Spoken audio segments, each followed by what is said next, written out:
Puji syukur kehadirat Allah Subhanahu wa Ta'ala yang telah memberikan rahmat dan hidayahnya sehingga kita semua dapat berkumpul di dalam link Zoom ini dalam acara diseminasi aksi nyata yang telah dilakukan oleh Ibu Gustia SPDSD selaku CGP Angkatan 6 dari SD Negeri 2 Rupat, Kabupaten Bengkalis.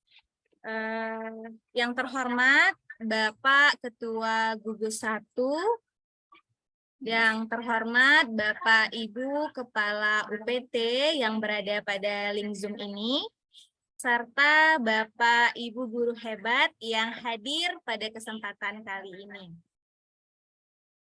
Baiklah, saya Mas Twinda selaku MC akan memandu acara diseminasi pada hari ini. Namun sebelum kita mulai, marilah kita minta rekan kita untuk membacakan doa agar acara ini diberikan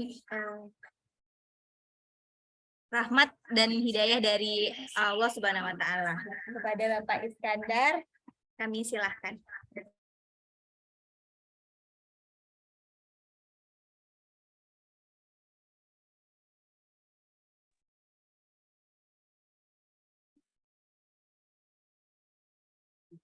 A'udzubillahi minasyaitonirrajim. Bismillahirrahmanirrahim.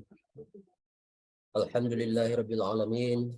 Hamdan syakirin, hamdan na'imin, hamdan yu'amahu wa yukafi'u mazida. Ya Rabbana lakal hamdu kama yanbaghi li jalali wajhikal karim wa 'azimi sultanik. Allahumma salli wa sallim wa barik ala sayyidina Muhammadin salatan tunjina biha min jami'il ahwali wal afat wa taqdi lana biha min jami'il hajat wa tutahhiruna biha min jami'is sayyi'at wa tarfa'una biha 'indaka a'lad darajat wa tuballighuna aqsa ghayat min jami'il khairat fil hayati wa ba'dal mamat. Allahumma ighfir lana dzunubana wa li walidayna warhamhuma kama rabbayana shaghira wa jami'il muslimin wal muslimat wal mu'minina wal mu'minat al ahya'i minhum wa amwat bi rahmatika ya arhamar rahimin. Allahumma inna nas'aluka salamatan fid din wa dunya wal akhirah wal afiyata fi jasadina wa ziyadatan fi 'ilmina wa barakatan fi rizqina wa tawbatan qabla al-mautina wa rahmatan inda al-maut. Allahumma hawwin 'alaina min syakaratil maut wal najati minan nar wal 'afwa wal hisab. Rabbana zalamna anfusana wa in lam taghfir lana wa tarhamna lanakunanna minal khasirin. Rabbana hab lana min azwajina wa dhurriyyatina qurrata a'yun waj'alna lil muttaqina imama. Rabbana la tuzigh qulubana ba'da idh hadaytana wa hab lana min ladunka rahmatan innaka antal wahhab. Rabbana atina fid dunya hasanah wa fil akhirati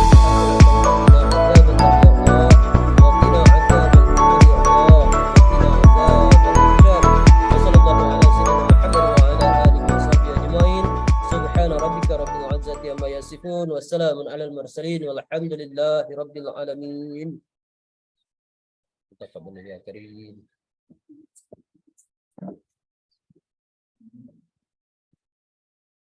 Baiklah, terima kasih kami ucapkan kepada Bapak yang telah memandu doa kita pada acara pagi ini. Semoga acara kita ini diberikan kelancaran oleh Yang Maha Kuasa. Amin, amin ya rabbal alamin. Baiklah, selanjutnya kita masuki acara yang ketiga, yaitu menyanyikan lagu Indonesia Raya. Hadirin dan peserta diharapkan untuk duduk dalam keadaan siap.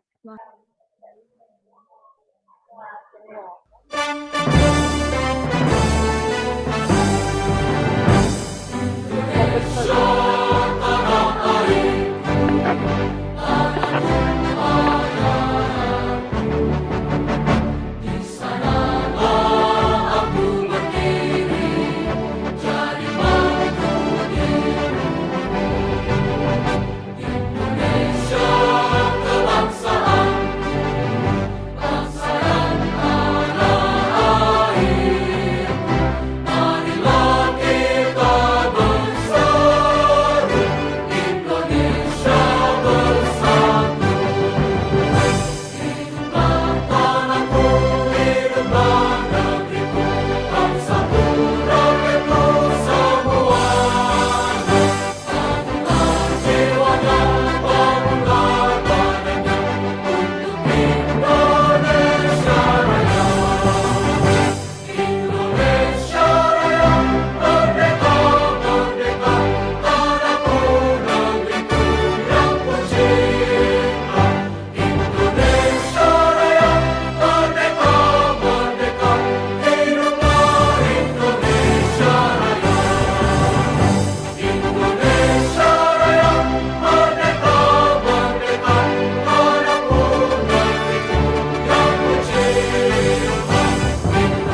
Baiklah. Setelah kegiatan menyanyikan lagu Indonesia Raya, maka kita akan sampai kepada acara inti kita pada pagi hari ini, yaitu adalah penyampaian diseminasi oleh Ibu Gustia SPDSD CGP Angkatan 6 Kabupaten Bengkalis dari SD Negeri 2 Rupat. Nah, adapun topik diseminasi Bu Gustia pada kesempatan hari ini yaitu berkaitan dengan aksi nyata yang telah dilakukan pada modul 1.4 pada pendidikan guru penggerak dengan topik budaya pada Ibu Gustia. Waktu dan tempat silakan. Assalamualaikum warahmatullahi taala wabarakatuh, Bapak Ibu sekalian. Terima kasih atas kesempatan partisipasinya dalam kegiatan saya hari ini. Izinkan saya share screen untuk materi diseminasi saya pada pagi hari ini. Assalamualaikum warahmatullahi wabarakatuh. Waalaikumsalam. Selamat pagi, salam hebat dan bahagia.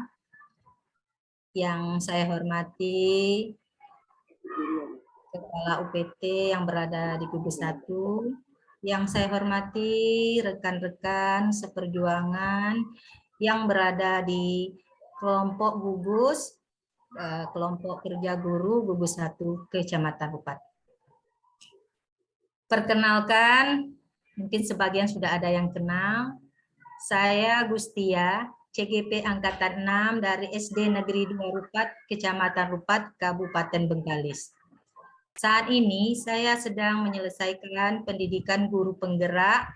Program pendidikan ini merupakan wujud komitmen Kementerian Pendidikan dan Kebudayaan Kemendikbud berkolaborasi dengan berbagai pihak pemangku kepentingan untuk mewujudkan pendidikan yang berkualitas bagi murid-murid di Indonesia.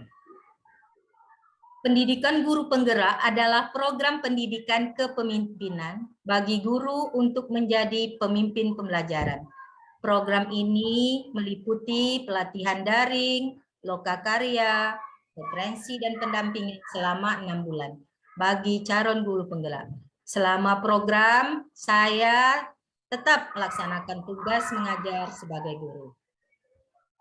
Alur pembelajaran yang saya lakukan selama mengikuti pendidikan, kami kenal dengan alur belajar merdeka, yaitu mulai dari diri, eksplorasi konsep, ruang kolaborasi, demonstrasi kontekstual, elaborasi pemahaman, koneksi antar materi, dan terakhir aksi nyata.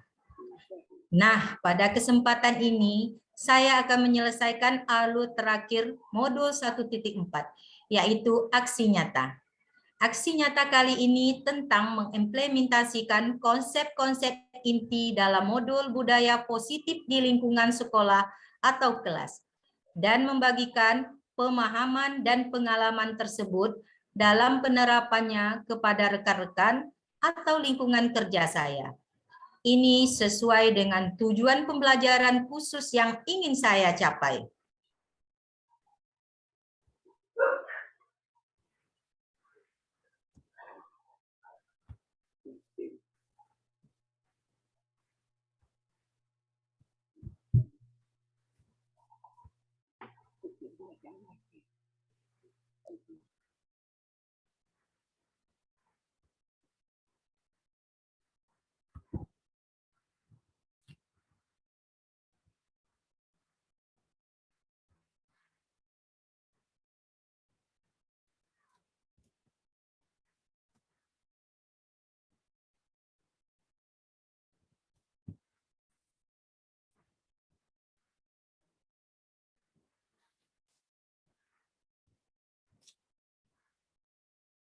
Tujuan pembelajaran khusus yang ingin dicapai yaitu CGP dapat menyampaikan pembelajaran dari penerapan konsep inti dari modul budaya positif serta pemahaman mereka mengenai konsep-konsep inti dalam modul budaya positif.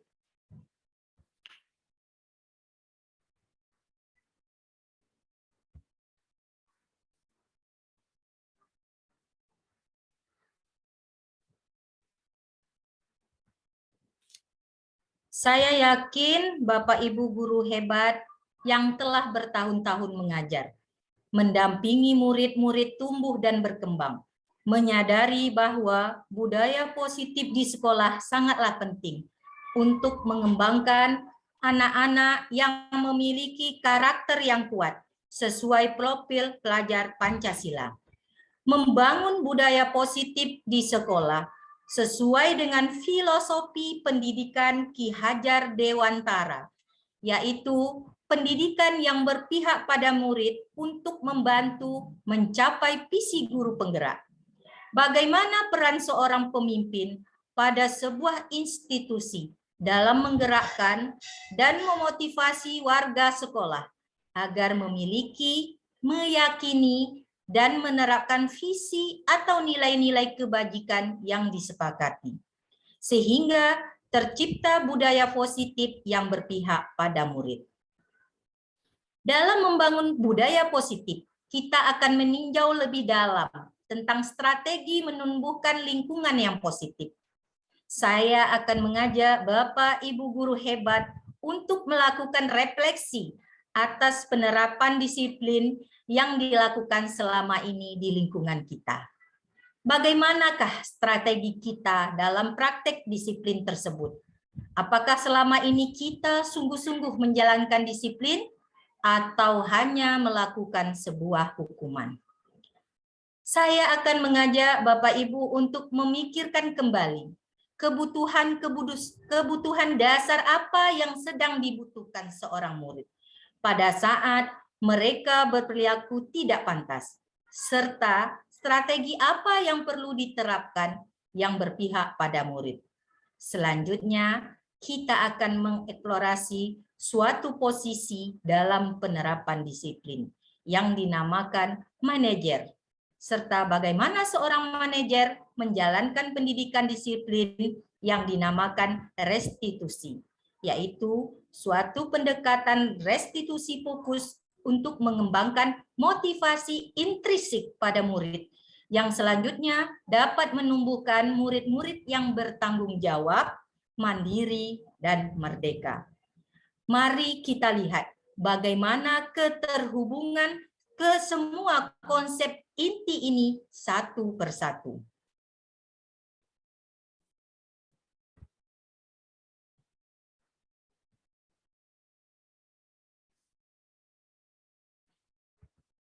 Pemikiran Ki Hajar Dewantara bahwa guru harus berpihak pada murid, sehingga sebagai guru penggerak harus bisa menuntun murid sesuai dengan kodratnya, baik kodrat alam maupun kodrat zaman, sehingga bisa menumbuhkan karakter positif yang kuat. Refleksi filosofi pendidikan nasional Ki Hajar Dewantara menjadi titik awal saya untuk menjadi agen perubahan dan pemimpin pembelajaran dalam transportasi pendidikan di sekolah. Selama ini, kita sudah sering mendengar kata-kata seperti budi pekerti, ingarso sungtolodo, ing madio mangun karso, tuthuri handayani, yang menjadi jiwa dari pendidikan nasional. Sekolah diibaratkan sebagai tempat bercocok tanam, sehingga seorang guru perlu mengusahakan agar sekolah menjadi sebuah lingkungan yang menyenangkan, aman, nyaman untuk bertumbuh, serta dapat menjaga dan melindungi setiap murid dari hal-hal yang kurang bermanfaat atau bahkan mengganggu perkembangan potensi murid.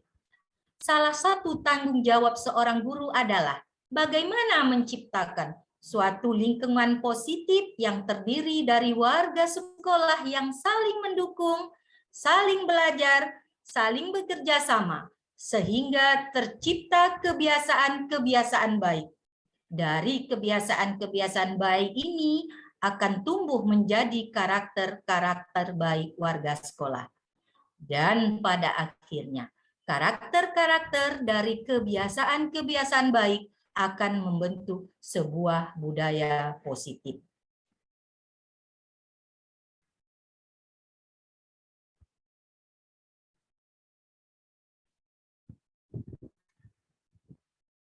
Mengapa dan bagaimana nilai-nilai dan peran seorang guru penggerak mampu menumbuhkan sekolah dan ekosistem pendidikan agar berpihak pada murid? Mari kita renungkan.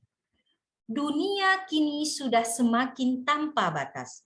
Teknologi telah berhasil menghilangkan jarak. Pertukaran budaya, baik yang positif maupun negatif, kini menjadi sukar terawasi dan tanpa filter. Filter tersebut diharapkan dapat ditumbuhkan sejak dini dalam setiap diri manusia, agar budayanya tidak tergerus oleh budaya lain yang lebih agresif, melakukan penetrasi. Oleh karena itu, sebagai pendidik, kita dituntut untuk berpikir kembali mengenai makna dan tujuan pendidikan kita.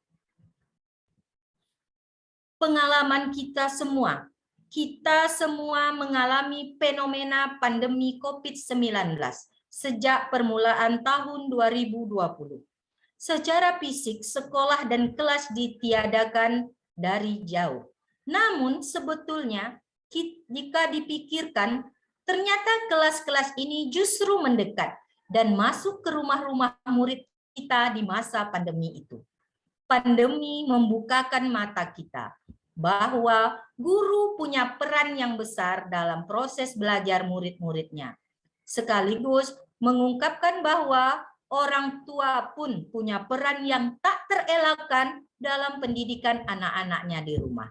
Hal ini membuat kita kembali percaya bahwa gotong royong dalam pendidikan adalah hal yang tidak bisa ditawar lagi.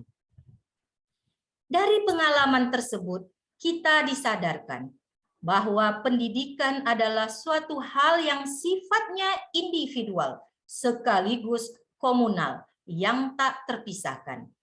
Murid di kelas-kelas kita adalah bagian dari sebuah komunitas di rumah, di masyarakat, dan di lingkungan. Mempertimbangkan kesaling terhubungan dan kerumitan ini, maka sebagai pendidik, mau tidak mau, kita harus menilik kembali apakah nilai-nilai diri kita telah selaras dengan tuntutan zaman dan alam seperti itu. Dengan demikian, dalam membawakan perubahan, Bapak Ibu diharapkan dapat beranjak dari keadaan diri yang kurang berkesadaran menuju ke diri yang berkesadaran penuh. Kesadaran penuh bersama 5 keterampilan sosial emosional, yaitu kesadaran diri, pengelolaan diri, kesadaran sosial, keterampilan relasi, dan pengambilan keputusan yang bertanggung jawab dan beretika, yang memungkinkan bertumbuhnya pola pikir dan nilai-nilai yang diharapkan menumbuh pada guru, yaitu yang pertama, nilai berpihak pada murid, yang kedua, reflektif, yang ketiga, mandiri, yang keempat, kolaboratif, serta yang kelima, inovatif. Di masa mendatang, guru penggerak seperti saya dan lainnya diharapkan dapat memainkan peran-peran pemimpin perubahan dalam ekosistem pendidikan kita masing-masing. Kepemimpinan seorang guru tentunya akan lebih maksimal jika memiliki keterampilan ataupun kompetensi yang sesuai dengan tujuan pendidikan yang diharapkan. Bapak, Ibu guru hebat, saya mengajak untuk membaca dan memahami 4 kategori kompetensi sebagai kompetensi-kompetensi yang perlu dimiliki oleh seorang pemimpin di lingkungan sekolah. Yang pertama, mengembangkan diri dan orang lain. Yang kedua, memimpin pembelajaran. yang ketiga memimpin manajemen sekolah, serta yang keempat memimpin pengembangan sekolah. Seorang guru diharapkan mempunyai kesemua kompetensi itu. Guru juga berfokus sebagai pemimpin yang menggerakkan diri, sesama, serta lingkungan masyarakat untuk mewujudkan sekolah yang berpihak pada murid. Peran guru penggerak misalnya muncul sebagai respon atas 4 kompetensi kepemimpinan sekolah tersebut. Peran guru penggerak yang dimulai dengan pendalaman nilai-nilai guru penggerak dalam diri guru penggerak. Terdapat 5 peran guru penggerak.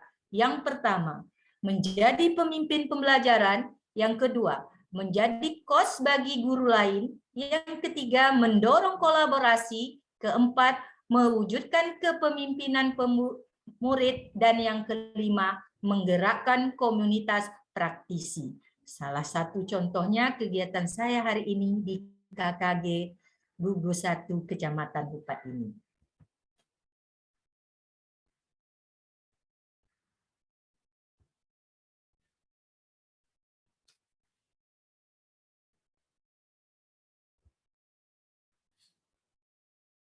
Bapak guru hebat sekalian, dunia mengalami perubahan yang sangat ekstrim saat ini. Perubahannya begitu cepat dan mampu mempengaruhi berbagai sendi kehidupan, baik perilaku individu, struktur sosial, maupun praktek berorganisasi. Dalam melihat dunia yang berkembang dengan sangat cepat ini, kita perlu belajar, melihat dengan jernih, apa yang sungguh-sungguh bermakna buat kita sekarang di masa depan. Derasnya perubahan dan belenggu rutinitas dunia membuat kita lupa akan makna. Kita jarang menilik kembali makna hidup kita dan harapan kita. Padahal harapan itu bagaikan bahan bakar, tetap berputarnya dunia seorang manusia. Manusia yang berpengharapan akan memiliki peluang untuk mencapai lebih banyak ketimbang mereka yang tidak berpengharapan. Bagaimana kita sebagai seorang guru dapat mendesain lingkungan belajar yang memungkinkan tumbuhnya murid yang memiliki kemandirian dan motivasi intrinsik yang tinggi? Maka atas pertanyaan itu, guru perlu terus berlatih, meningkatkan kapasitas dirinya dalam memvisualisasikan harapan, menggandeng sesama, dan mentransformasikannya menjadi harapan bersama. Dari sini, baru kemudian dilanjutkan dengan segala upaya gotong royong yang diperlukan demi pencapaian harapan bersama tersebut. Harapan kita adalah visi kita. Visi kita sekarang adalah masa depan murid kita. Masa depan murid kita adalah masa depan bangsa kita, Indonesia. Saya mengajak Bapak Ibu sekalian untuk menelusuri visi mendasar dari pendidikan. Betapa pentingnya pendidik memiliki visi dan mengembangkan visi untuk mewujudkan keberpihakan pada murid-murid di daerah. Bapak Ibu bertugas sehingga mereka bertumbuh dengan maksimal.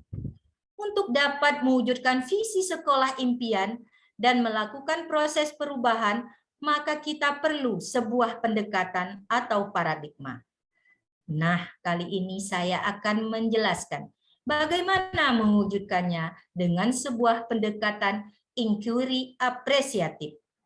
Inquiry apresiatif atau IA adalah suatu filosofi, suatu landasan berpikir yang berfokus pada upaya kolaboratif untuk menemukan hal positif dalam diri seseorang, dalam suatu organisasi, dan di dunia sekitarnya, baik di masa lalu, masa kini, maupun masa depan. Di sekolah, pendekatan IA dapat dimulai dengan mengidentifikasi hal baik apa yang telah ada di sekolah. Mencari cara bagaimana hal tersebut dapat dipertahankan dan memunculkan strategi untuk mewujudkan perubahan ke arah lebih baik lagi. Nantinya kelemahan, kekurangan, dan ketiadaan menjadi tidak relevan lagi. Berpijak dari hal positif yang telah ada, sekolah kemudian menyelaraskan kekuatan tersebut dengan visi sekolah impian dan visi setiap warga sekolah. Kita akan mencoba menerapkannya melalui tahapan IA yang di dalamnya bahasa Indonesia disebut Bagja, yaitu buat pertanyaan, ambil pelajaran, gali mimpi, jabarkan rencana, dan atur eksekusi. Bagja adalah gubahan tahapan inquiry apresiatif sebagai pendekatan manajemen perubahan yang pertama kali diperkenalkan oleh Coperider ke dalam langkah 4D. Yang kemudian dalam praktek-praktek selanjutnya, tahapan 4D, discovery, dipecah menjadi dividen dan discover.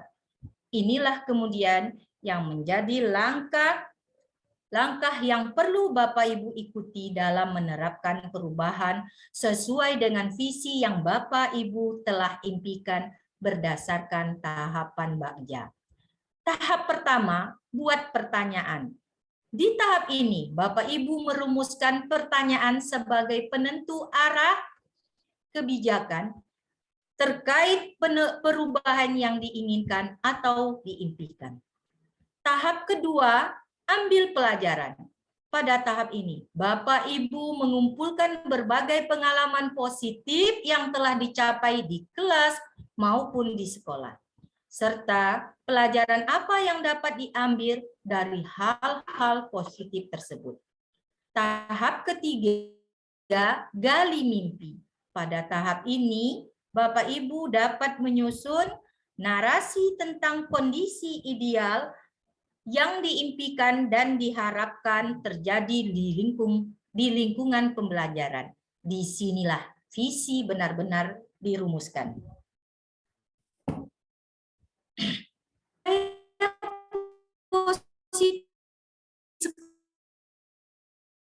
Adalah nilai-nilai positif yang diterapkan menumbuhkan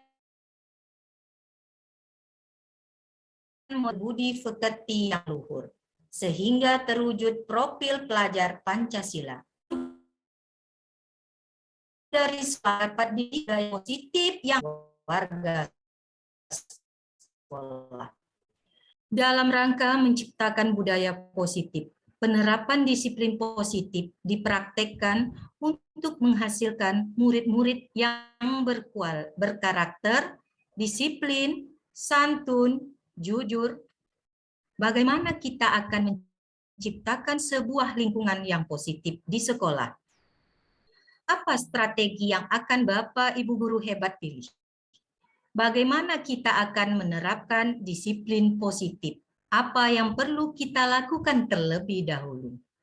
Tentunya salah satu hal yang paling penting adalah kita perlu menghilangkan rasa takut dalam diri murid-murid, sehingga mereka merasa aman dan nyaman berada di sekolah. Dan bahwa membuat kesalahan adalah suatu proses pembelajaran itu sendiri. Hanya dengan demikian, semua murid dapat belajar dengan rasa tenang, tanpa tekanan dan nyaman. Tujuan dari disiplin positif adalah menanamkan motivasi intrinsik pada murid-murid kita, yaitu untuk menjadi orang yang mereka inginkan dan menghargai diri dengan nilai-nilai yang mereka percaya.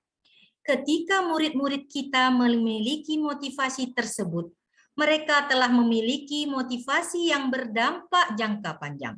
Motivasi yang tidak akan terpengaruh pada adanya hukuman atau hadiah.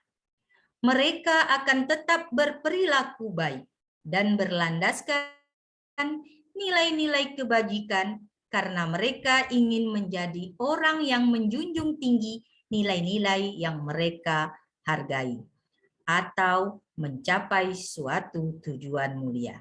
Sekarang mari kita lihat tentang konsep disiplin positif yang merupakan unsur utama dalam terwujudnya budaya positif yang kita cita-citakan di sekolah kita. Kebanyakan kita sangat tertarik dengan topik pembahasan tentang disiplin. Kita berpendapat bahwa kalau saja anak-anak bisa disiplin, pasti mereka akan bisa belajar. Para guru juga berpendapat bahwa mendisiplinkan anak-anak adalah bagian yang paling menantang dari pekerjaan kita. Bagaimana dengan Bapak Guru hebat sekalian? Apakah kita memiliki pendapat yang sama? Ketika kita mendengar kata disiplin, apa yang terbayang di benak kita? Apa yang terlintas di pikiran Bapak Ibu sekalian? Kebanyakan orang akan menghubungkan kata disiplin dengan tata tertib, teratur, dan kepatuhan pada peraturan. Kata disiplin juga sering dihubungkan dengan hukuman. Padahal itu sungguh berbeda, karena belajar tentang disiplin positif tidak harus dengan memberi hukuman. Justru itu adalah salah satu alternatif terakhir dan bila perlu tidak digunakan sama sekali.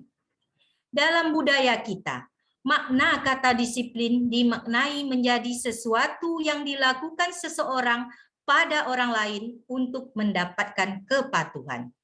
Kita cenderung menghubungkan kata disiplin dengan ketidaknyamanan.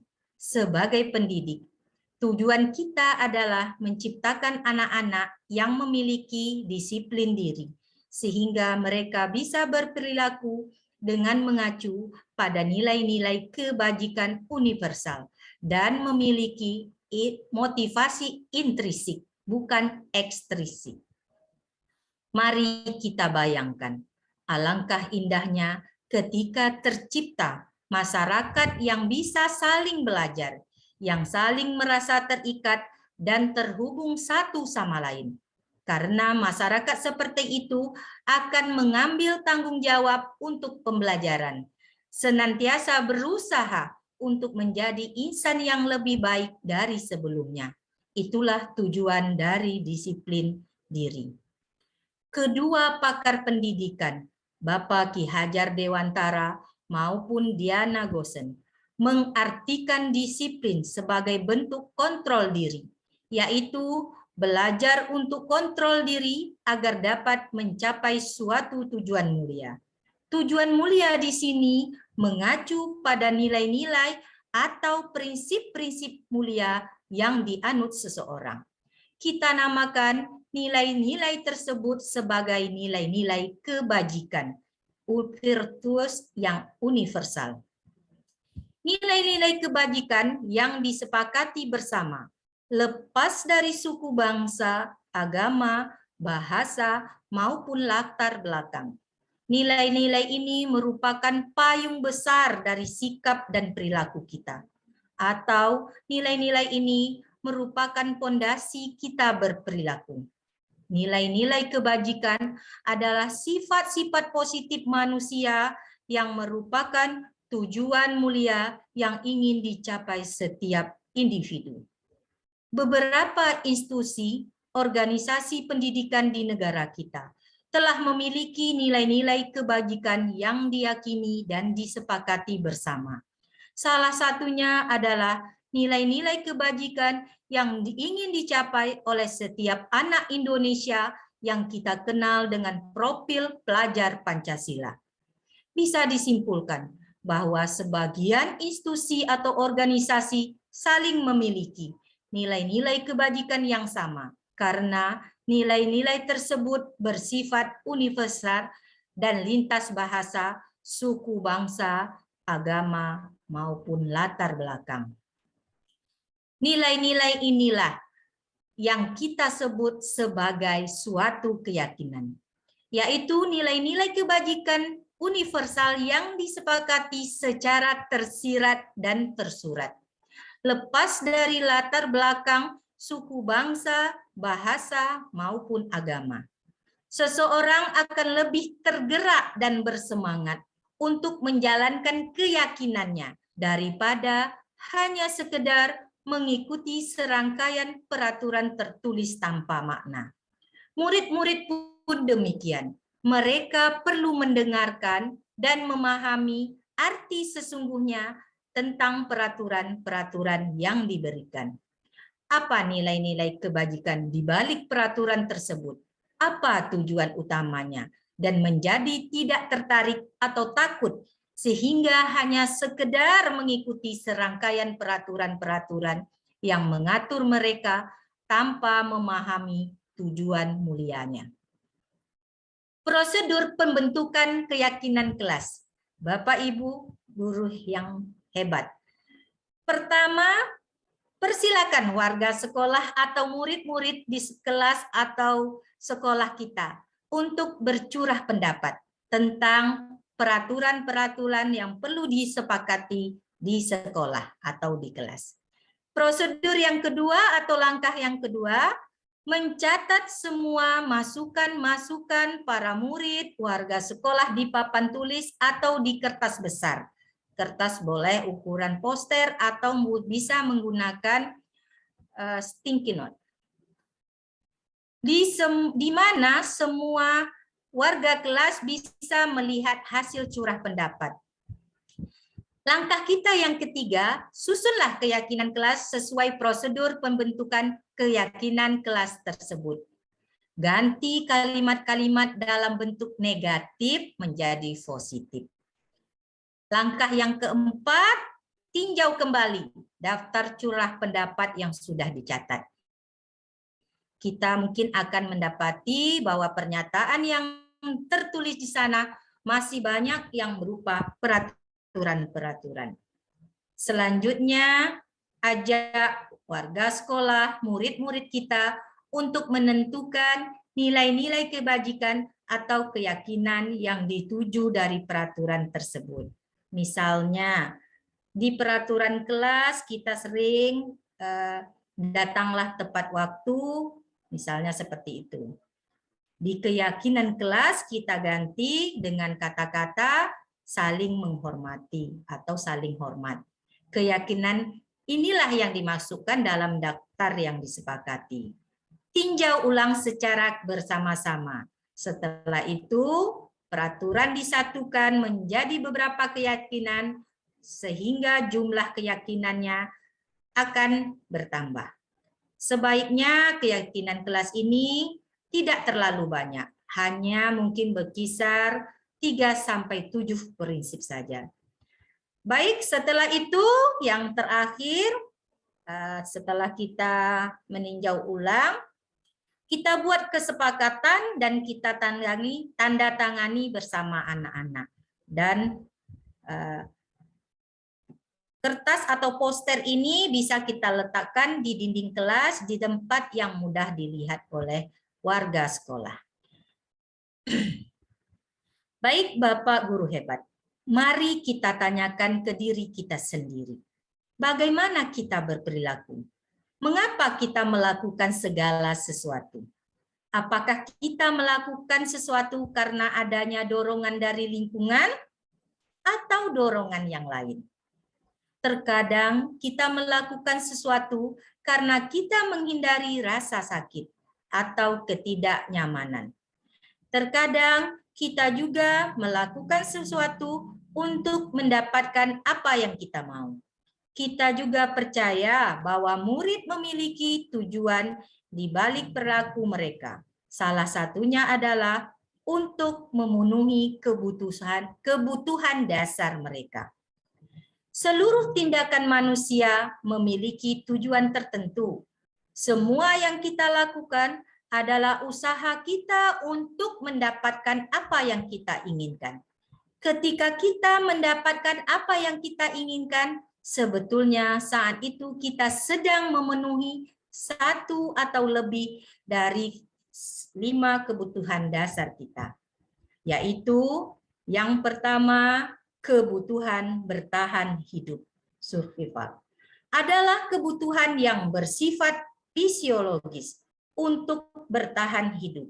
Misalnya kesehatan, rumah, dan makanan.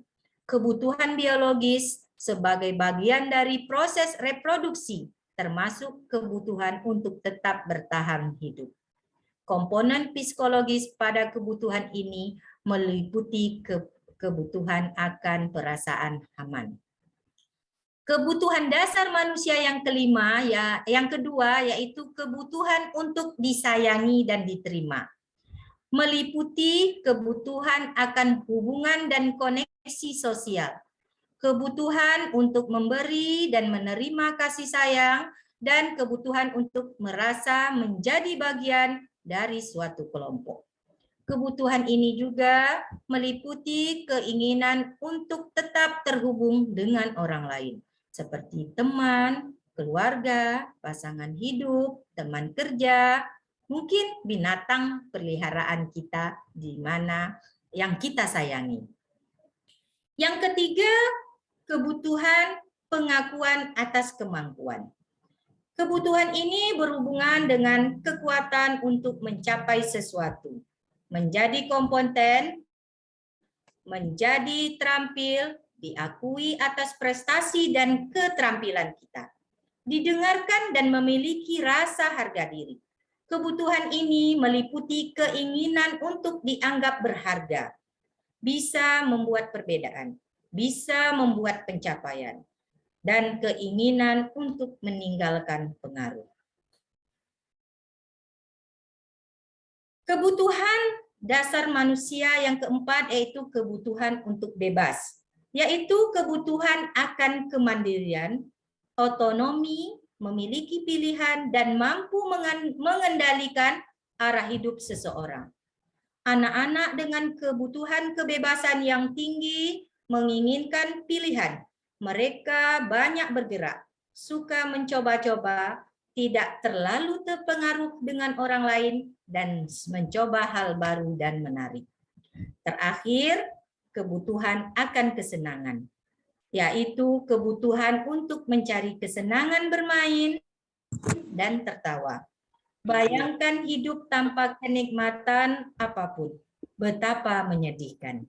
Glasser menghubungkan kebutuhan akan kesenangan dengan belajar.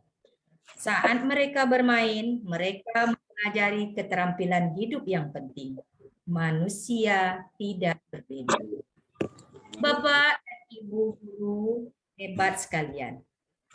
Selanjutnya disampaikan dalam program disiplin positif yang berpusat pada murid ini yang dikembangkan oleh Diana Goosen dengan istilah pendekatan restitusi yang disebut dengan 5 posisi kontrol.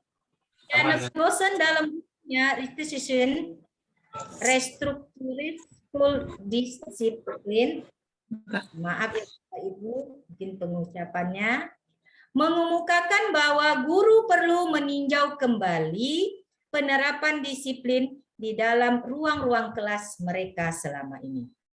Apakah telah efektif, apakah telah berpusat, sudah memerdekakan atau memendirikan murid, bagaimana dan mengapa.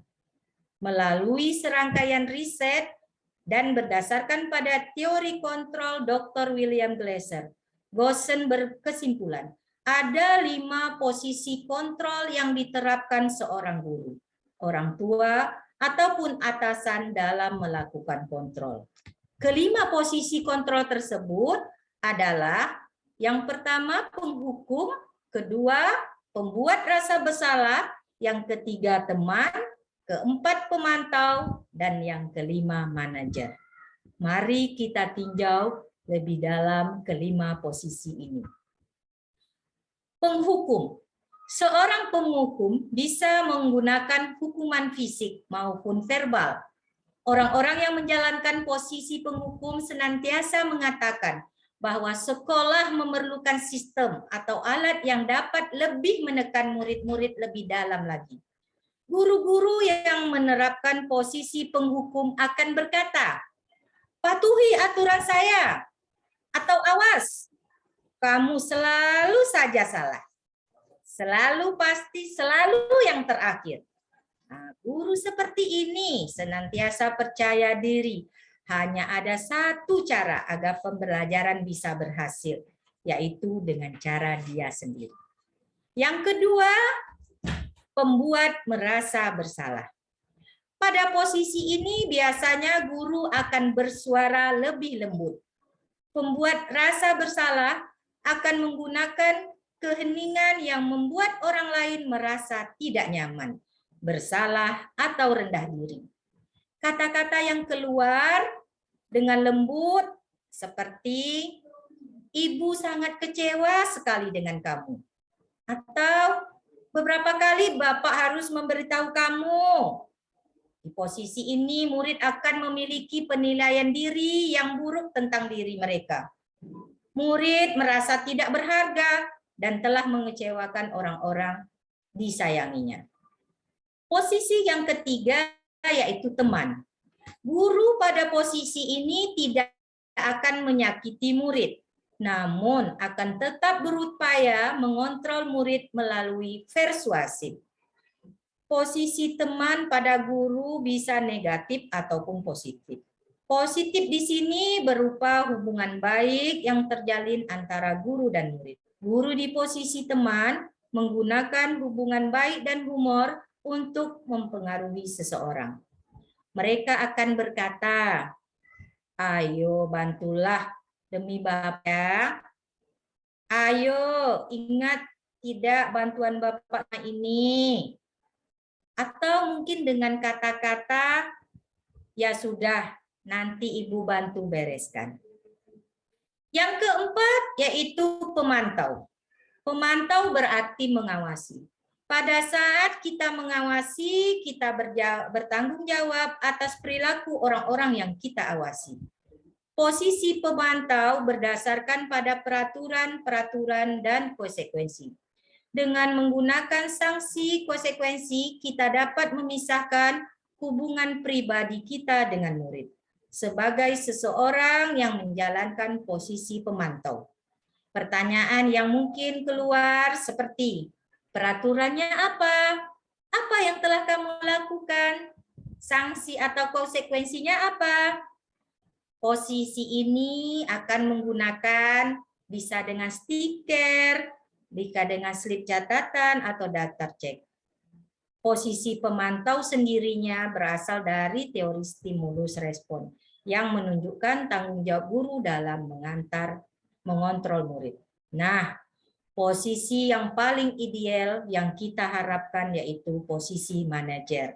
Posisi terakhir ini adalah posisi di mana guru berbuat sesuatu bersama dengan murid, mempersilakan murid mempertanggungjawabkan perilakunya, mendukung murid agar dapat menemukan solusi atas permasalahannya sendiri.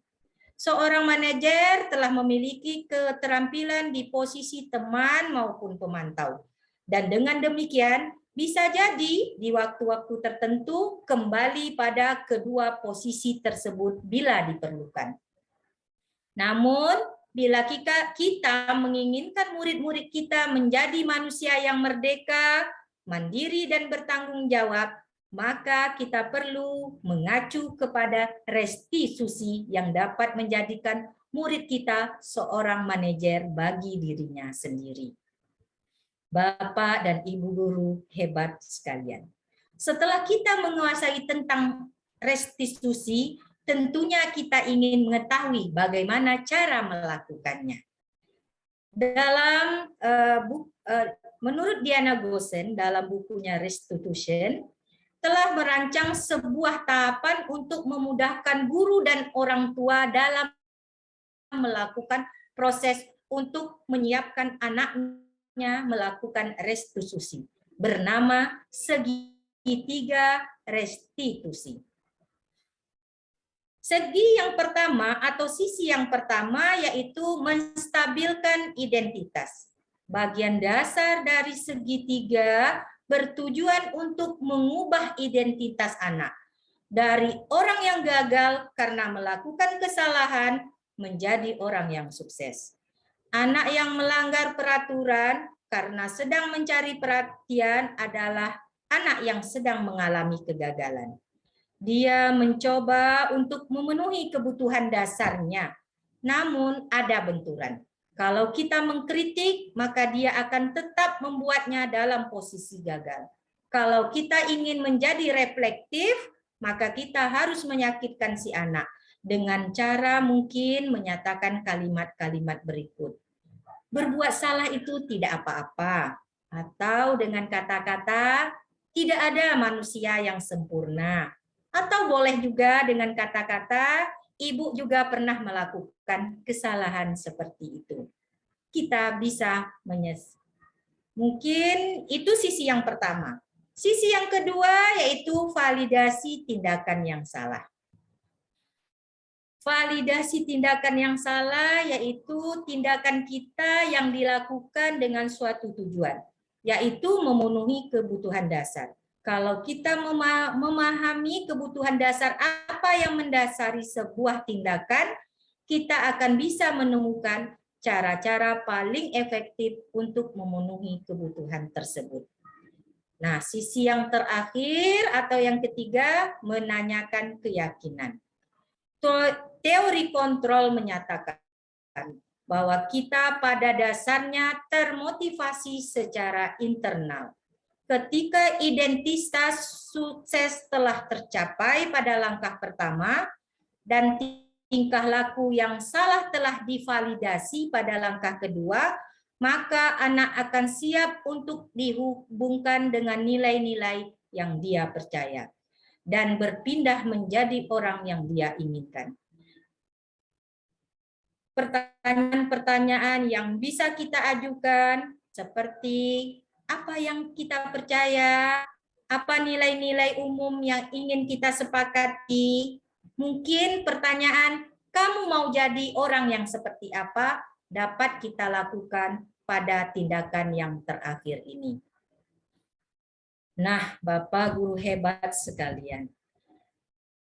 Akhir dari saya, sebagai guru penggerak, saya ingin punya pandangan apresiatif yang memungkinkan mengungkapkan potensi positif rekan yang lain. Membawa rekan-rekan, membuka lebih banyak ruang dialog positif antar guru, antara guru dan pemangku kepentingan, baik di dalam maupun di luar sekolah, demi meningkatkan kualitas pembelajaran bagi murid.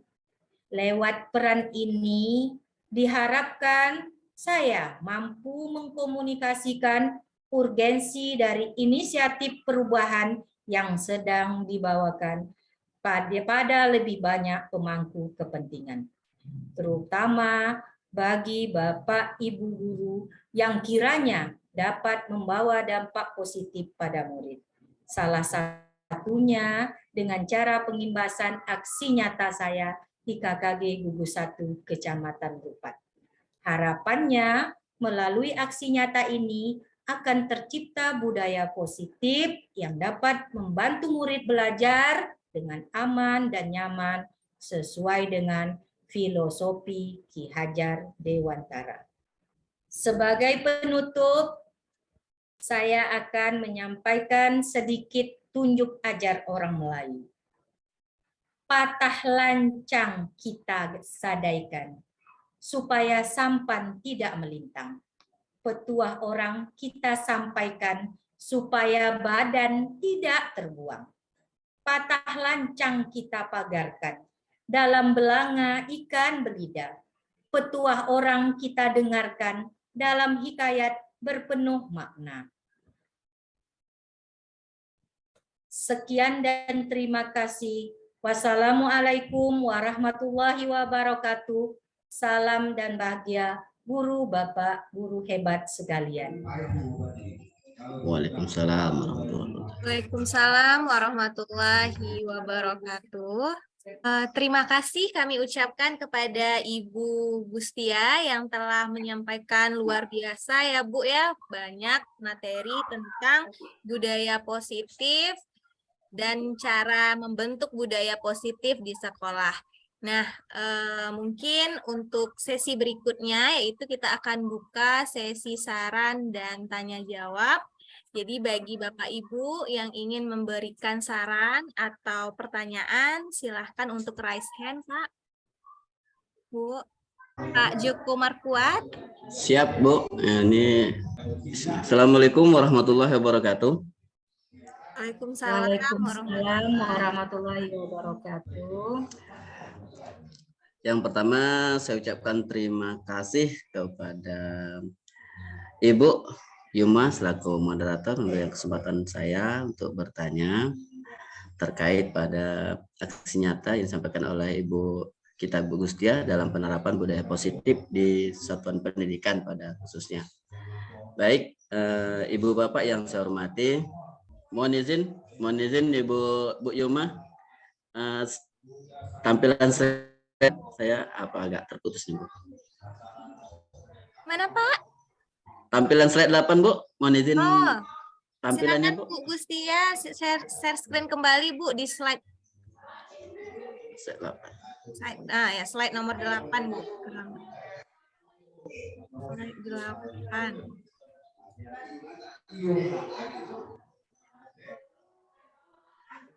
Baik, terima kasih Ibu Gustia.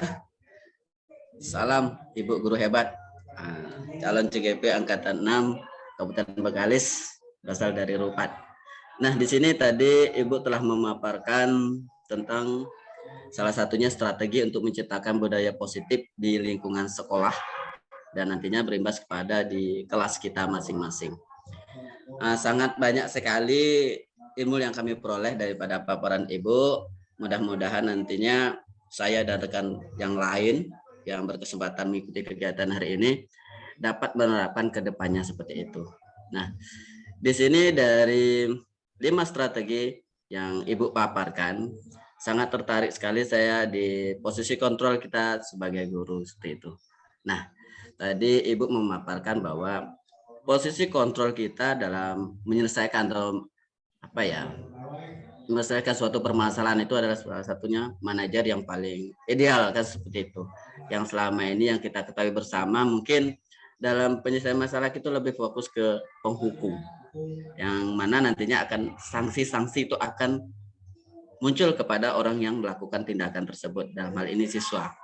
Namun di sini Ibu tadi memaparkan bahwa itu adalah langkah alternatif terakhir kan seperti Ibu ya. Ya alhamdulillah, terima kasih. Berarti ke depan kita bagaimana emosional kita tuh secara tidak langsung akan lebih terarah seperti itu. Ini sesuai dengan paparan Ibu yang awal, itu lebih ke fokus masalah yang ini, keyakinan kelas. Keyakinan kelas yang sepemahaman saya dan kawan-kawan yang lain, kita biasanya di awal ataupun di awal proses pembelajaran di tahun pelajarannya, kita terbiasa membuat suatu aturan yang biasanya itu tidak secara langsung melibatkan siswa, gitu ya. Nah, kita lebih fokus kita dan sekolah lain mungkin kawan rekan guru ataupun pimpinan kita, tapi kita jarang melibatkan siswa dalam menyusun keyakinan tersebut. Nah, akan tapi di sini tadi sudah Ibu paparkan secara jelas bahwa anak harus terlibat secara real di lapangan, harus secara langsung. Agar apa nantinya? Seperti paparan Ibu, anak bisa tanpa mereka diperintah, dengan sendirinya anak-anak tersebut akan ingat apa yang harus dia kerjakan. Sangat luar biasa sekali Ibu. Itu Ibu tadi sampaikan tidak perlu kita tuang di papan tulis ataupun di lembar yang lain, tapi itu terngiang di pikiran masing-masing anak. Ibu contohkan misalnya kita harus saling menghormati misalnya, harus membuang sampah pada tempatnya misalnya, tanpa harus tertulis kalau itu ungkapan dari mereka secara bersama-sama melalui pendampingan kita dalam kelas, otomatis nanti mereka akan teriang dan dapat dilaksanakan dengan senang hati. Kan seperti itu Bu ya. Nah, yang ingin saya tanyakan,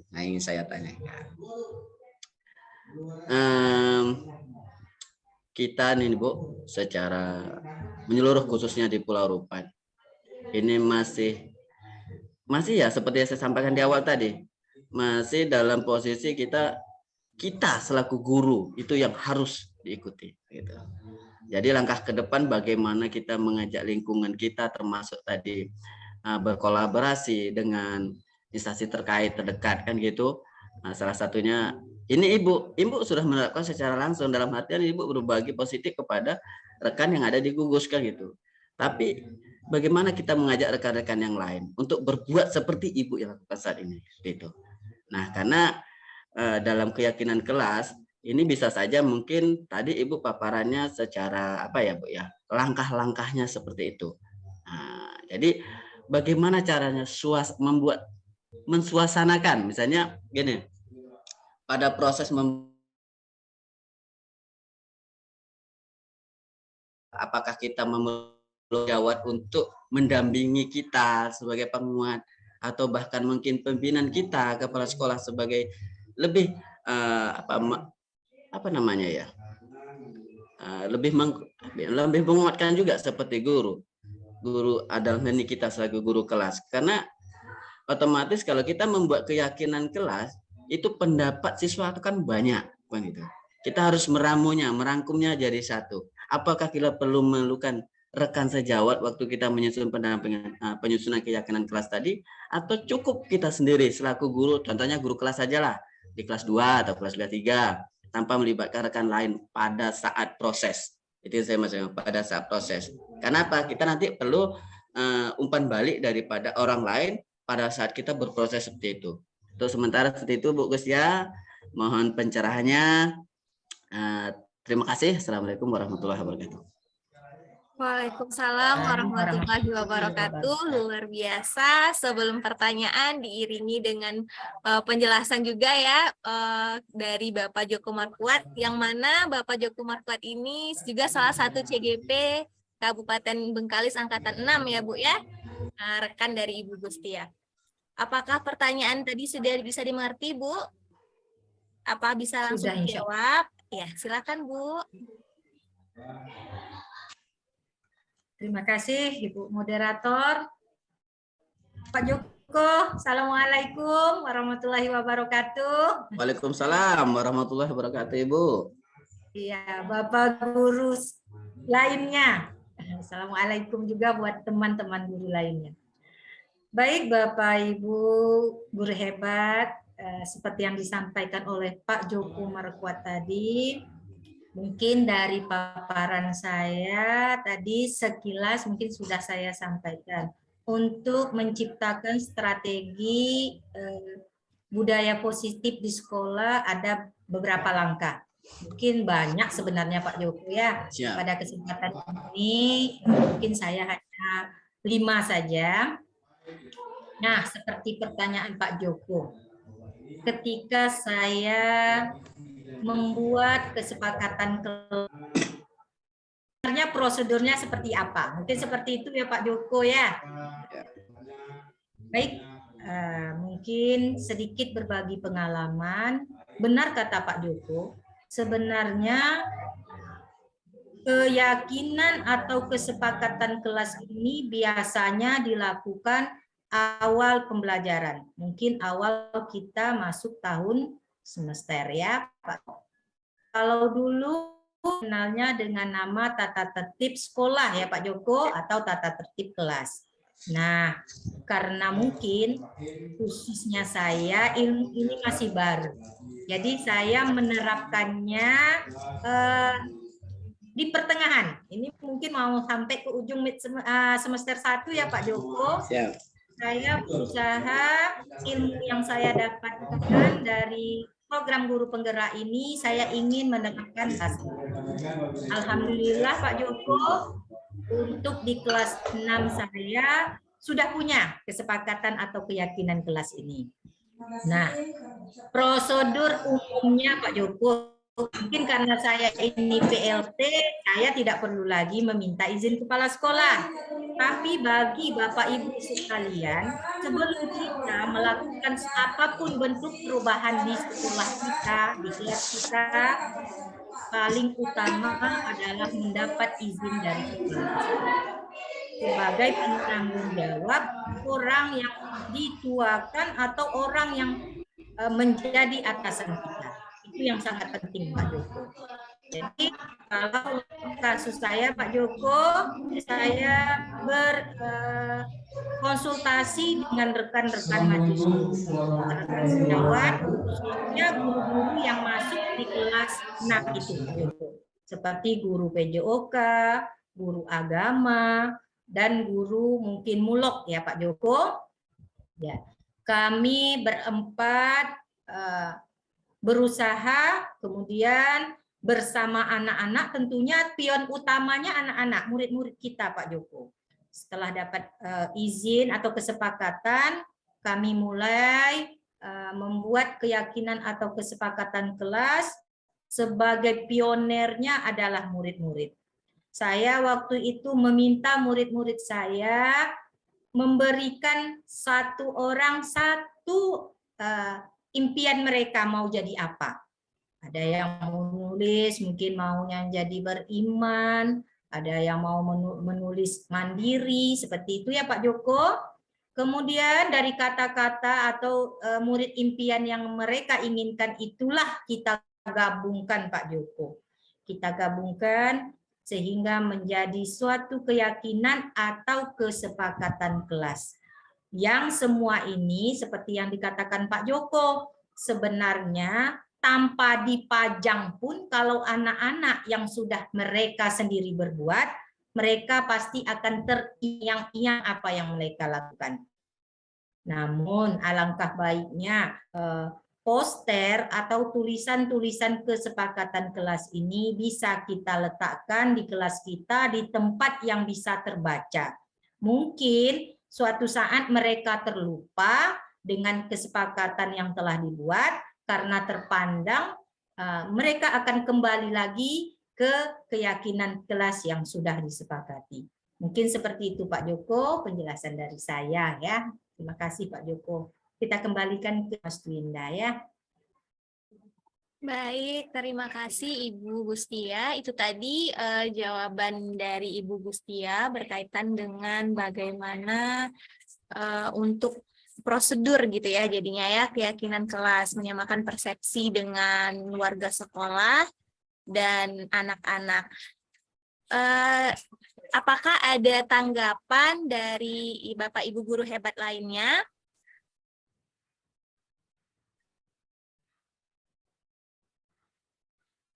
Nampaknya,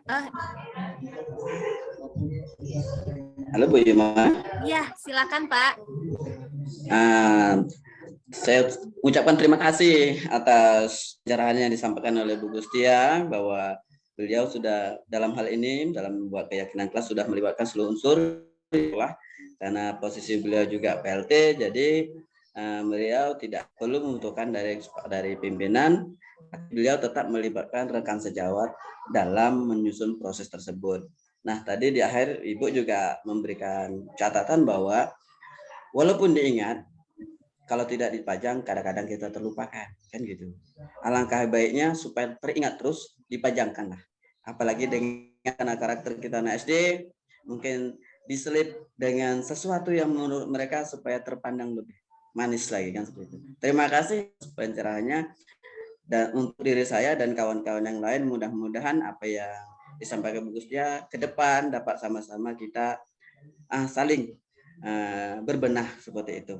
Karena salah satunya ini sudah diterapkan oleh Bu Gustia dan berbagi seperti ini untuk bagaimanapun yang tujuannya itu merdeka. Terima kasih. Assalamualaikum warahmatullahi wabarakatuh. Waalaikumsalam. Assalamualaikum warahmatullahi wabarakatuh. Luar biasa, Bapak hebat, Ibu guru hebat. Saya ingin bertanya, apakah Bapak Ibu yang lain ada tanggapan dan saran atau pertanyaan berkenaan dengan diseminasi yang dilakukan pada hari ini?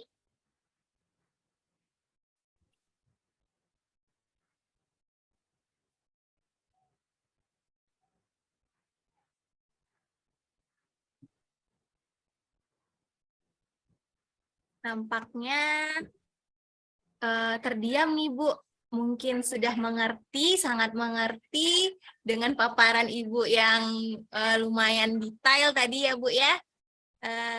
Jadi mungkin untuk sesi tanya jawab kita akan tutup, walaupun tadi dengan satu pertanyaan tapi diselip dengan saran dan juga pencerahan-pencerahan dari Ibu Gustia dan Bapak Joko.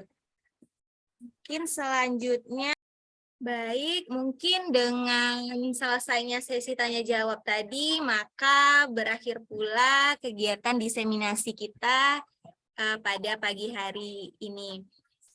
Mungkin saya simpulkan sedikit mengenai topik diseminasi Ibu Gustia berkaitan dengan menciptakan budaya positif di sekolah. Nah, dari paparan tadi terlihat bahwa perlunya persamaan persepsi yang paling pertama oleh seluruh warga sekolah tentang penerapan budaya positif yang mana nantinya bisa diimplementasikan di masing-masing kelasnya. Mungkin itu saja dari saya. Saya selaku moderator acara mohon maaf bila ada kesalahan. Saya tutup dengan wabillahi taufik wal hidayah. Wassalamualaikum warahmatullahi wabarakatuh. Waalaikumsalam warahmatullahi wabarakatuh. Foto bersama, foto bersama. Oh, foto bersama boleh, Bu. Share screen-nya dimatikan dulu, Bu. Ibu-ibu yang lain mohon kameranya dibuka ya, Bu ya. Kita mau ambil foto. Mau Pak Juk yang ganteng tuh. wajah yang cantik, Silakan. Pak Juk gaya gantengnya. Teguh. Oke, udah Bu, udah dibuka semua. Ini rata-rata masih tutup kamera. Bu Wiwi tadi mana Bu Wiwi, Bu? Bu. Sebentar ya Bu ya, kita tunggu. 1, 2. Mau suaranya Pak Ibu Ina. Ya, foto 1, 2, 3. Oke, terima kasih kami ucapkan kepada Bapak Ibu Guru yang telah meluangkan waktunya pagi hari ini mengikuti diseminasi Ibu Gustia. Mungkin silakan Bu Gustia, kita bisa tutup. Saya tadi sudah tutup, Ibu lagi. Boleh. Ya, tutuplah Bu Luna. Terima kasih Bapak Ibu sekalian. Kita izin live ya Bapak Ibu. Semoga yang membalas kesempatan dan kesediaan Bapak Ibu pada pagi hari ini. Wabillahi taufiq wal hidayah. Wassalamualaikum warahmatullahi taala wabarakatuh. Selamat siang. Siang kita live bersama ya Bapak Ibu dalam hitungan ketiga. 1, 2, 3.